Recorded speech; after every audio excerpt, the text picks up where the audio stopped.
Hey everyone, it's Mr. Gerald Lord again. Still not feeling chipper. Um, who the heck are you? Well, call me Pulpsock, your guardian angel, here to guide you on the right path.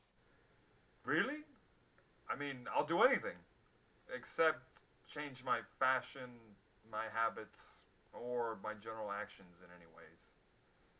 Well, hey, killing yourself is always an option. What, what kind of guardian angel tells someone that? Hey, they don't pay me much for this, alright? Actually, on that note, I'm kind of strapped for cash, so. What do you think? I'm running a charity over here? Alright, how about this? I'll do the show, as long as you don't tell my supervisors about the whole, killing yourself thing. Works for me. Since I've taken up the bothersome task of cheering you up, I thought we could talk about suicide. As of, what's happening now? Sort of. Justin Trudeau, the Prime Minister of Canada and notable cuck, has come forward to defend the assisted suicide bill as legislation nears the significant deadline. See, this story started last year when the Supreme Court of Canada, also known as the most powerful sorry in the land, overturned a criminal ban on assisted suicide. They gave the Canadian legislators until June of this year on the 6th to pass a bill on the subject. And if legislators do not meet the deadline, the nation will have to allow assisted dying for those with a grievous and irremediable medical condition, like being an Adam Sandler fan. Now, Trudeau, most famous for making half his cabinet women for not merit, but because, and I quote, it's 2016! Well, he wants to push the legislation through that allows for assisted dying, though with some caveats, like not allowing for minors and the mentally ill. But the moral implications of allowing people to let themselves die in a time of strife is a tough subject. The American Medical Association opposes this and says it's fundamentally incompatible with the physician's role as a healer, and it would be difficult or impossible to control, and would pose some serious social risks. In short, death shouldn't be an accepted option. Unless we're talking about one of my favorite game series, Dark Souls. So if you need some reason to live, well, let's talk internet.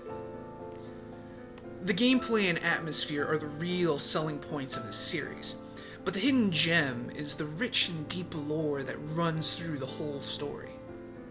And with Dark Souls 3 having hit store shelves recently, I wanted to talk about the lore and the themes attached to the story running through Dark Souls. Now, in the first game, the opening cinematic cutscene does a far better job than I can at setting the stage, and moving into what's not covered by the cutscene requires a bit of sleuthing through in-game descriptions and sometimes contradicting exposition from different characters. Much like in real life, all the characters of Dark Souls have their own agendas. So we learn that the Age of Fire began to fade sometime after the Lord Souls conquered the Eternal Dragons. Seath, who betrayed his dragon brethren, just kinda went insane and continued with experiments of his own after his betrayal. The Witch of Izalith, the aspect of life, tried to create her own new flame with her Lord Soul and spawn the Bed of Chaos, the birthplace of demons. Nito, the aspect of death, was kind of just chilling out with the dead, having a big skeleton party. Gwyn, the god of light, tried to fight against the menace caused by the Witch of Izalith, and eventually gave up and just decided to link the first flame, becoming the first Lord of Cinder. He left behind 3 children, or so we thought at the time. His eldest son was exiled, and his name was forgotten in the annals of history.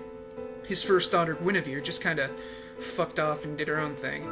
And the youngest son, Gwendolyn, the confused Lord of the Dark Moon, was set to look after the kingdom of his father and herd humans, like your character, towards linking the first flame like Gwyn did and continuing the Age of Fire. Now, the big tug of war with this story comes from its 2 endings.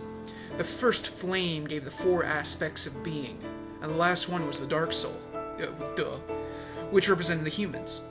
The Age of Fire was always the Lord Souls, and the humans were merely subjects. You can either link the fire and continue a false god's age, or choose to strike out on your own and become the Dark Lord. watch Plague of Dripes Dark Souls story for a hilarious take on the overall story. It's way better than I could ever do. In Dark Souls 2, everything's a bit off. The cycle of people linking the flame has been going on for a very long amount of time, like Simpsons running time long. And much like The Simpsons, things aren't as good ages later. The idea is, whether or not you choose to link the fire, someone will. Ages of Dark never truly come to pass because great souls always fight for the throne. And Aldia, brother of one such king, tries to break this cycle and find a third answer, but kinda comes up short. The Lord Souls are perpetually reborn in this story, and the aspects of being are given new shape each time. Everything feels faded, everything feels hopeless, everything feels lost. The game wasn't too bad, it just wasn't as good as the first one. Now moving on to Dark Souls 3, the finale of the series finds much more influence from the first game, while also twisting things around in very satisfying and refreshing ways that closes up the series in a really satisfying manner. The prior Lords of Cinder rise from their graves to aid in a linking of what remains of the First Flame, which is really a shadow of his former self. Shadow, because flames make shadow. The first of these lords is the Abyss Watchers. They're descended of the great knight Artorias, one of the 4 lead knights in Gwyn's old army. The first Abyss Walker left behind a legacy that carries through the ages, and tries to quell the aberrations formed from messing with the primeval man, the inheritor of the Dark Soul. However, the Abyss seems to have changed shape over countless ages, which is important for later on.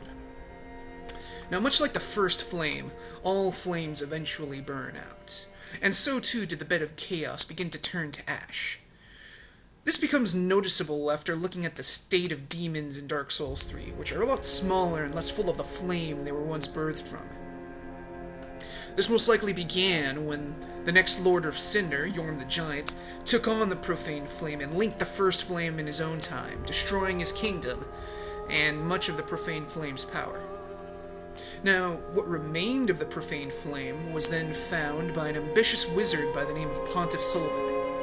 With the power remaining in the fallen capital of Yorms, the Pontiff began to develop his own kingdom. Little did he know that within arm's reach was yet another significant and familiar power from ages long past. The lineage of Gwyn, having once been revered as gods, over time became known as the Old Royalty, which is a really cool idea, with, these old myths that kind of just dwindled away over time, much like the flame themes, cyclical. It all works. Well, much like the Chaos Flame began to fade, so too did the descendants of the aspect of light. Guinevere, having royally fucked off, and makes a theorized detour in Dark Souls 2's Hyde's Tower of Flame, started her own kingdom somewhere and somewhen else. What remained of Anor Londo was a fading sun that Gwyndolin and Yorshka defended. And Yorshka is said to be Gwyndolin's sister, and by her tale and overall demeanor, she pretty obviously has to be a descendant of the half-breed Priscilla as well, so maybe Gwyn got busy living before he was busy dying. Who knows? Regardless, Pontiff Sullivan concocted a devious plan to take control of the gem of the old gods. This plan centered on the third Lord of Cinder, Aldrich, Saint of the Deep. Having become a Lord of Cinder from sheer might, it seems like Aldrich never really intended to be a Lord of Cinder to begin with. In fact, his Cathedral of the Deep was focused more on a coming age of dark. The deep that he envisioned was most likely a different shape of the abyss, and when Aldrich returned from his rest, the Pontiff guided the saints up to Anor Londo to slowly consume Gwyndolin. And with Aldrich's favor, the Pontiff gained the power of dark, merging it with the power from a profaned flame, and making him an utter badass. Finally, we have the great kingdom of Lothric, most likely the kingdom, or having been derived from the kingdom, that Gwyndolin founded, and much was birthed from that event. I mean, look at those kingdom-bearing hips. This is most likely the case, as the Queen of Lothric is said to be a daughter of Gwyndolin. Having done her best to raise a worthy successor to the right of linking the flame, the Queen of Lothric gave birth to 2 sons, Lorien and Lothric. The King Osiris did not believe that they were worthy for the mantle, and went mad trying to follow the path of the dragon left by Seath the Pale Drake. There was said to be a 3rd child, but their fate was most likely ended early. As for the queen, it is very likely that Pontiff found a way to shatter yet another kingdom. Using his political influence, he gave the queen's daughter the role of dancer and then outrider knight. Whether before or after madness consumed the dancer, she then cut the tongue of her very own mother. Her mother then went into hiding, most likely becoming Rosaria, the mother of her birth.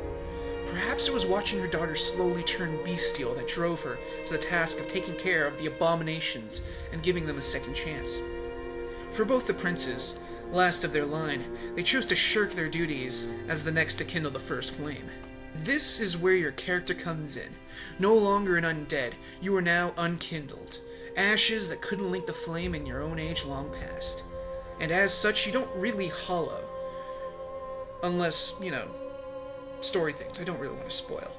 But perhaps as an evolution of the undead curse, it was a way of drawing you further from your humanity. That's purely speculation, but from your origins with the dark soul, that seems to make sense. There's never been an age of dark in earnest.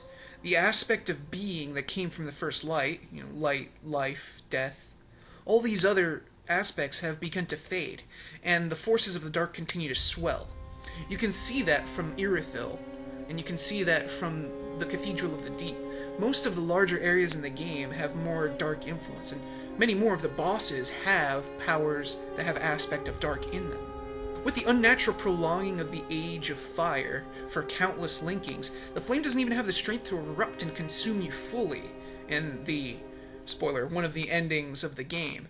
And even a majority of the endings show the absolute dissolution of the first flame, with what strength was still remaining in it. Without getting too much into spoiler territory, suffice to say the first flame in the cycle that Dark Souls has followed from the very first game is nearing its ending, much as the series is. After countless deaths, the players are able to put the series to rest, and in a way that lives up to the franchise. But if dealing with death constantly is far too frustrating for you, here's a recommendation. Get good.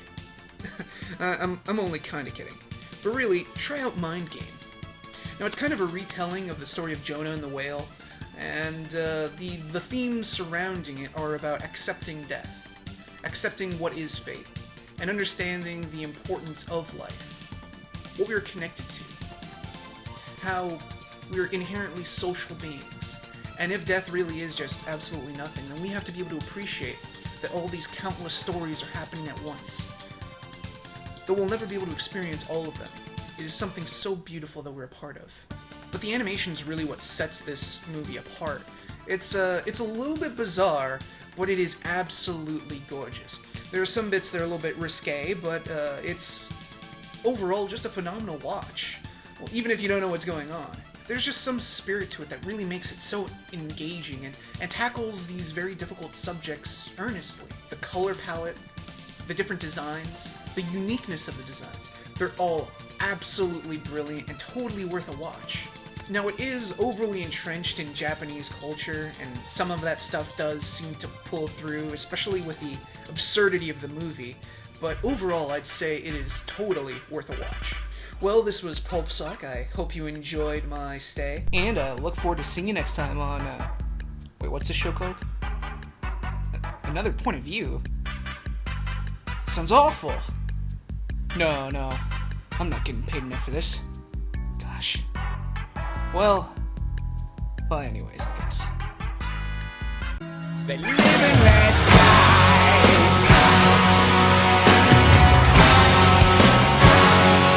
Live and let die.